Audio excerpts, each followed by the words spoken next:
Well, hello, and guess what? Me and Dom are twinning today in our lovely blue jumpers. But we are actually on a sea day today. We left the port of Bremerhaven early this morning before me and Dom actually woke up. Yesterday was a fantastic day. We got to visit and experience quite a few things in Bremerhaven, which we'd never even thought about really, because it's one of those random little ports I don't think many people visit at all. And we're really looking forward to today because it is our last sea day on board Iona, because we haven't got any more sea days. Fingers crossed anyway. No unexpected sea days, please. Hi, if you're new to our channel, we are Tom and Dom Travel and we release a new cruise related video every single week. So if you haven't done so already, hit that subscribe button and don't forget to give this video a cheeky little like. Because we stayed up too late last night, that meant we missed breakfast this morning, meaning that when we got up this morning, we just headed straight to get ourselves a couple of lattes from the aft pool bar and decided to have a little walk around deck 17 and 18 to get ourselves some fresh air because we are here in an inside cabin. We really wanted to make the most of our final full sea day here on Iona, and the weather wasn't too great and it was really cold. Definite contrast to yesterday and the day before. But despite that, when we were walking around, there were plenty of people out there playing deck games, particularly the shuffleboard. It was an unhosted event, but it was very, very popular. People seem to be doing that whatever the weather here on Iona. In addition to that, even though it was around about 11 o'clock, there were so many people making full use of those outdoor hot tubs. And again, our hats go off to you because you are incredibly brave, because it was absolutely freezing. Those hot tubs look reasonably warm, which is great, but it's the getting in and out which we think, we don't know if we're brave enough to do that. Definitely not. And the pools feel okay, reasonably warm, but definitely not for us. And today there were perhaps just one or two people swimming in the pools, so it's certainly not something that everyone's doing on board.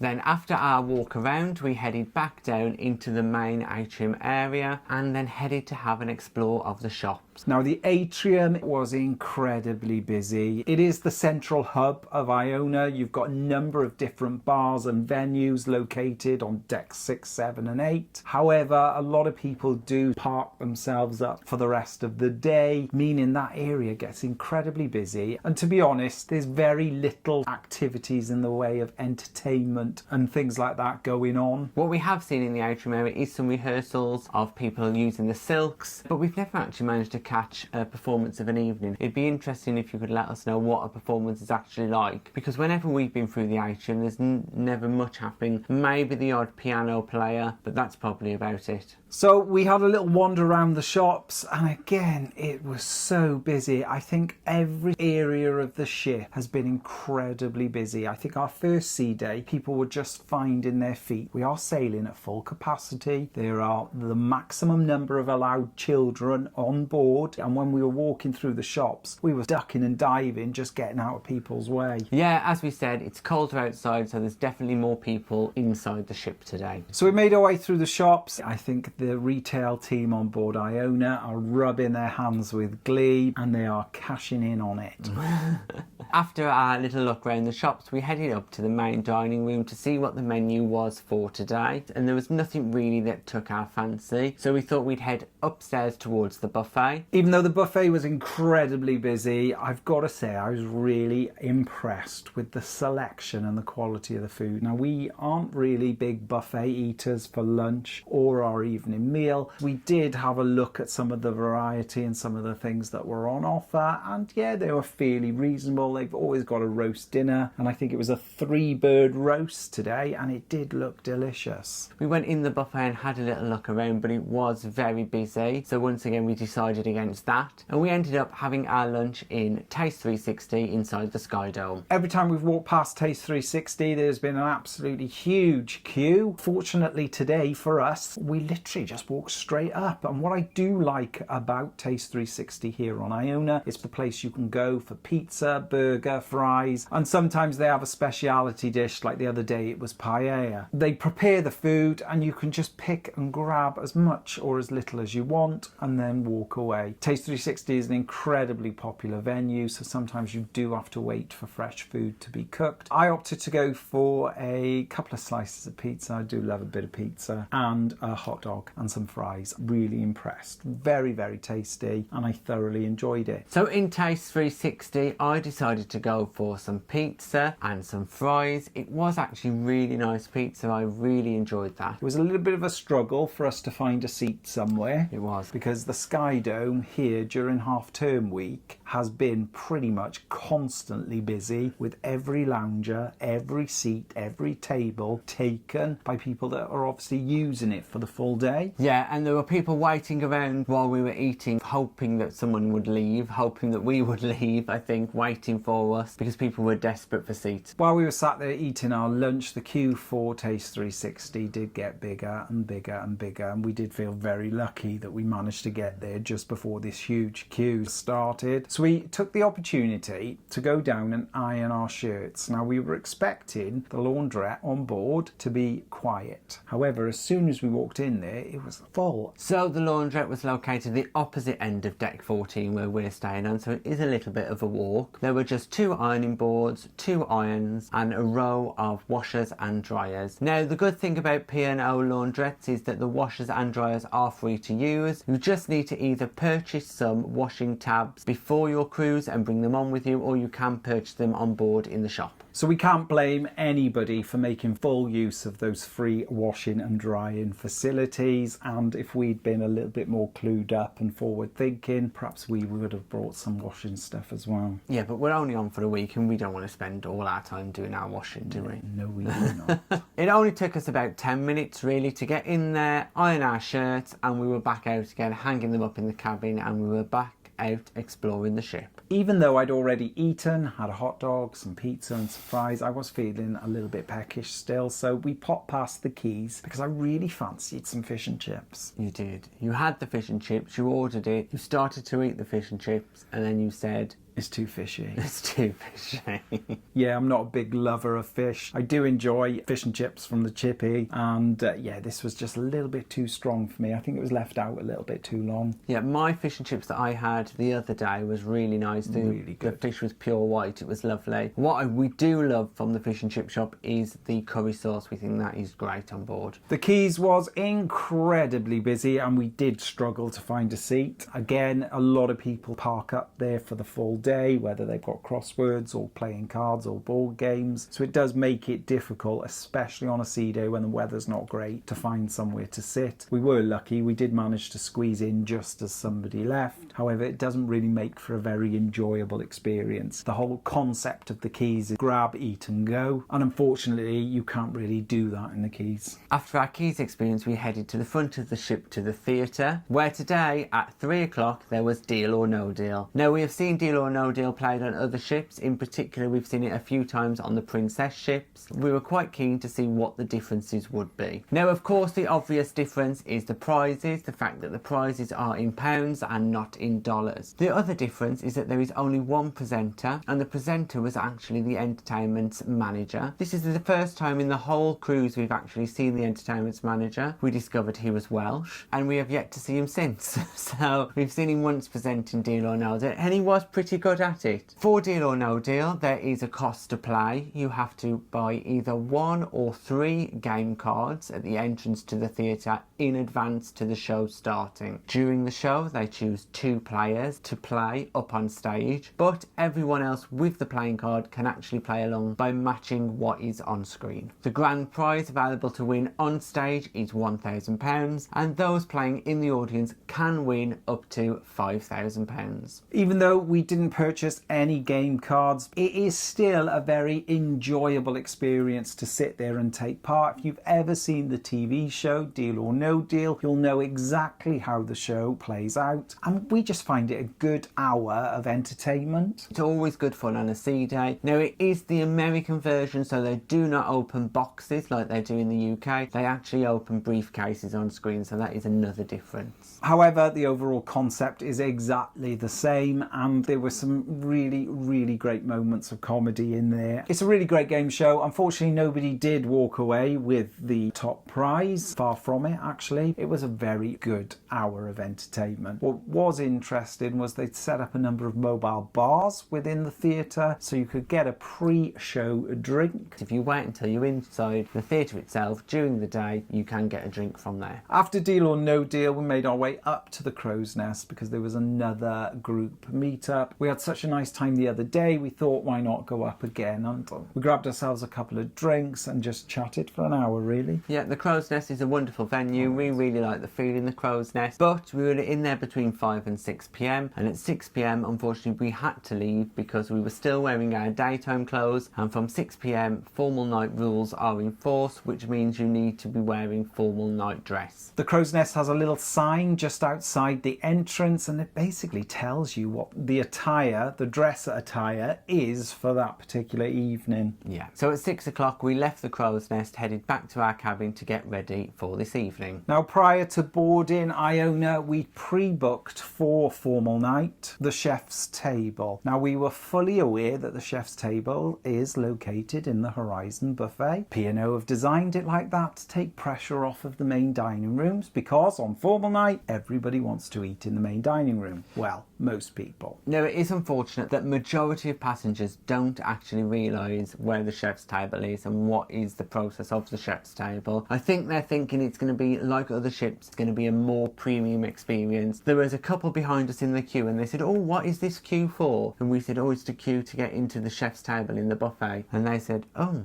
we thought it was in a different venue." People aren't 100% sure on what they're getting when they get the chef's table. But stay tuned, because we're going to tell you exactly what you get in the chef's table. So chef's table for us, we had a booking at 8:30 p.m. At 8:30 they opened the doors, but by this time the queue had formed from the entrance to the Horizon buffet all the way through into the Sky Dome. Now, myself and Tom actually got there at 8 o'clock. We weren't expecting it to be that busy, but wow, we were so fortunate they managed to get to the front of the queue. On previous experiences on Avia, when we had Christmas Day and New Year's Day in the chef's table, we were allocated a table. Now, unfortunately, here on Iona, it is like first come, first served. So as soon as those doors opened, it was like a mad free-for-all to get the best table. And me and Tom were just stood there thinking to ourselves, why is nobody telling us what table Where we're to at? go? As you think of chef's table, you think of a more premium experience, you would at least be shown to your seat. You weren't. Basically, it was people dashing through the buffet to try and find a table. When we arrived at the table themselves, they are positioned so close to each other that you might as well be sharing a table, even though they are tables for two. I'm talking about this much space. There's about an inch between. There's like a Hudson of space between you and the person next to you.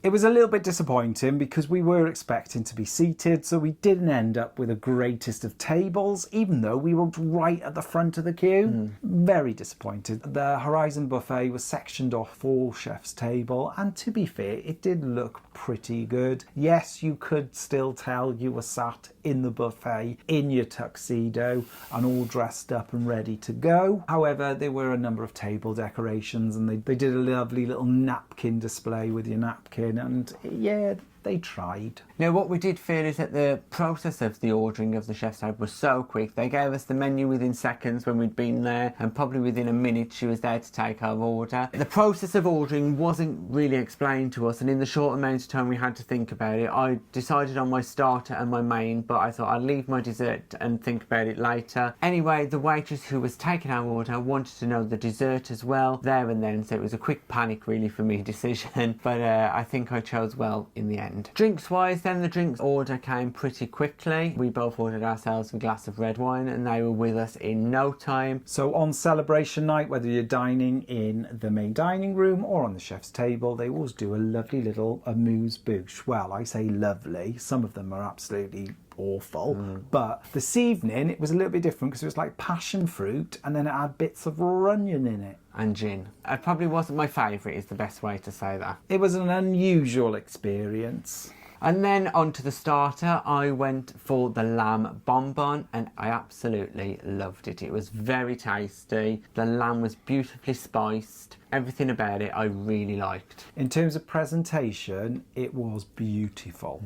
It really did look good. I had a little taste as well. And yeah, there was definitely like a little kick of spice, but it was incredibly tasty. And I'm not a big lamb lover. No. Unfortunately though, you went for the French onion soup. I think I've been spoilt on Princess Cruises in the Crown Grill because I was expecting something a little bit more than an onion soup with a bit of cheese on toast floating on the top. Yeah, it looked very basic. Yeah, it just reminded me of a tin of French onion soup, and yeah, it was tasty. There was nothing wrong with it. Perhaps that elevated experience when you think of the chef's table, it was just okay. And it's worth pointing out, so we didn't already say this, that the menu is designed by Marco Pierre White, so you do think you're getting something a little bit more special. It is a top chef that has designed the menu, so that French onion soup I don't think would feature in any of Marco Pierre White's restaurants at all. No chance. No.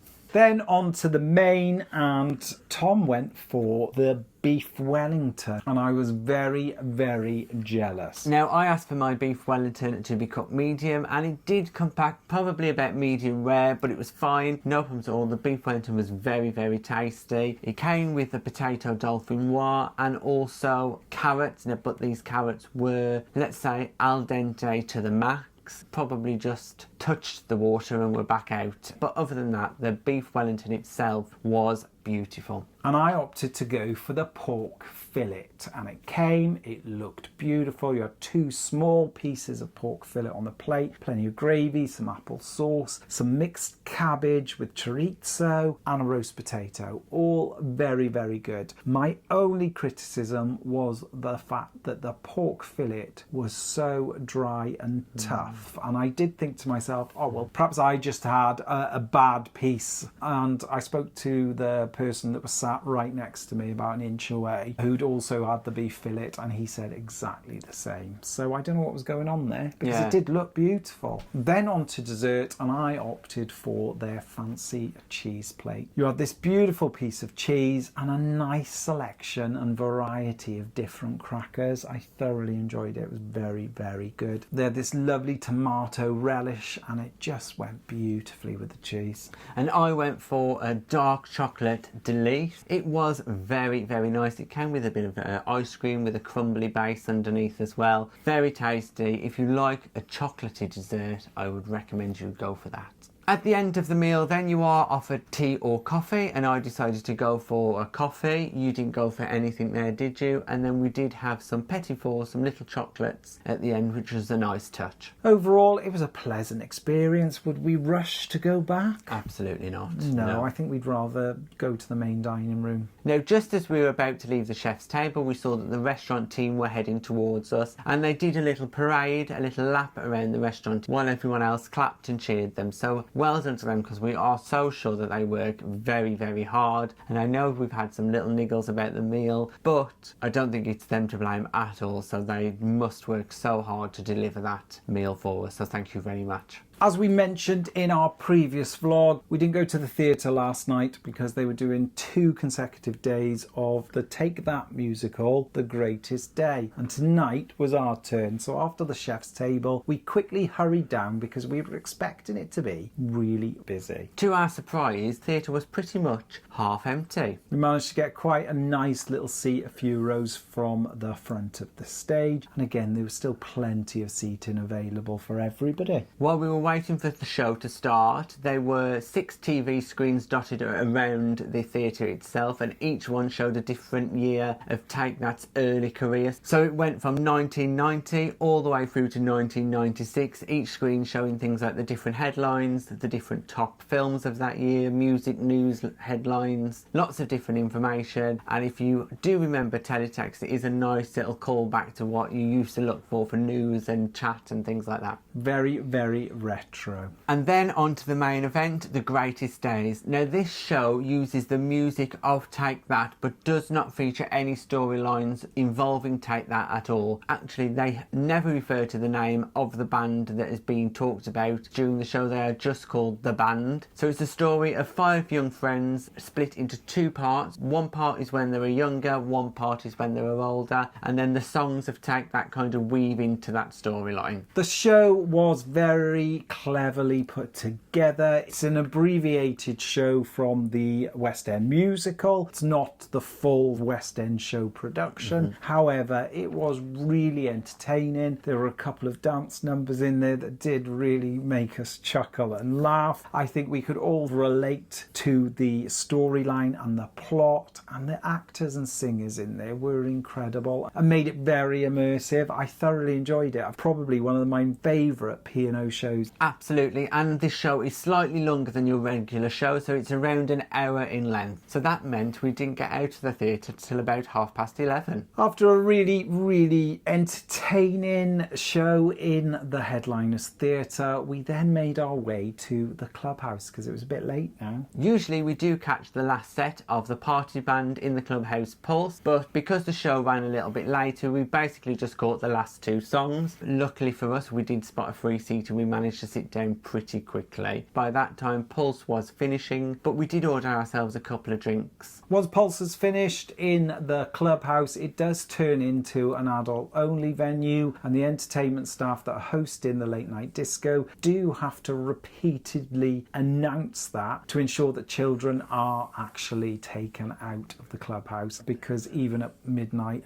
midnight, there was still kids floating about the clubhouse. Yeah, there is nobody in the clubhouse enforcing that rule, so the entertainment staff are quite often saying this is an adults-only venue at this time of night, but there are many families in here who basically just go, what are you going to do about it? We were sat next to a couple of our fellow passengers having a chat, and the people on the opposite side to us had their children asleep on the sofas next to them. The young girl got up, was sick on the floor. Parents just kind of moved out the way, wiped it off her top and carried on drinking, really. Obviously, that's an extreme example of what actually did happen last night, when the vast majority of children in there are absolutely no bother, but it is late and it is a late night venue with adults drinking. It perhaps isn't the best environment, especially at that time of night for younger people. And we're not talking early in the evening, we're talking past midnight now. After a few drinks and a little bit of music, it was a fast approaching 1 o'clock, believe it or not. So we thought, let's go to our favourite venue on board, and that's the late night buffet.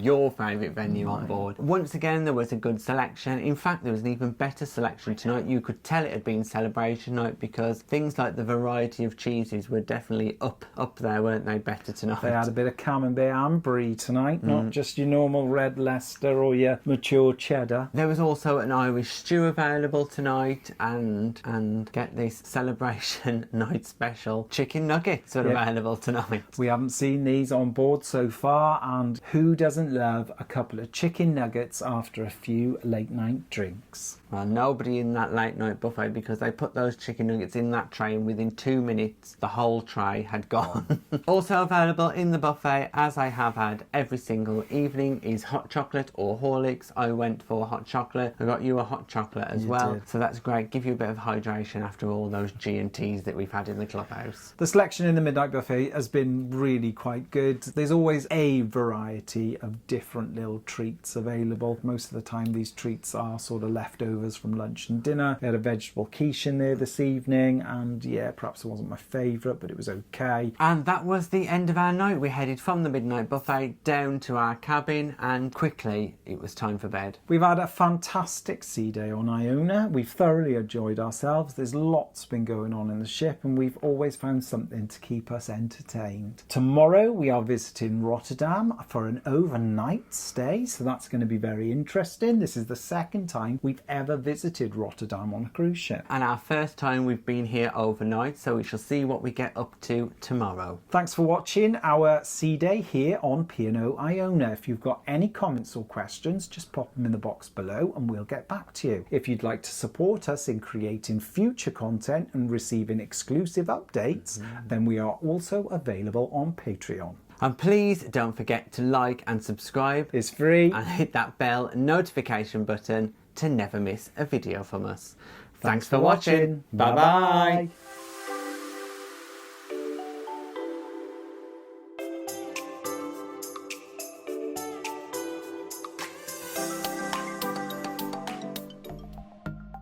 Thanks for watching. We've got lots more content available on our YouTube channel, so press that subscribe button. If you're interested in receiving daily updates, we're available on most social media platforms. Just search for Tom and Dom Travel.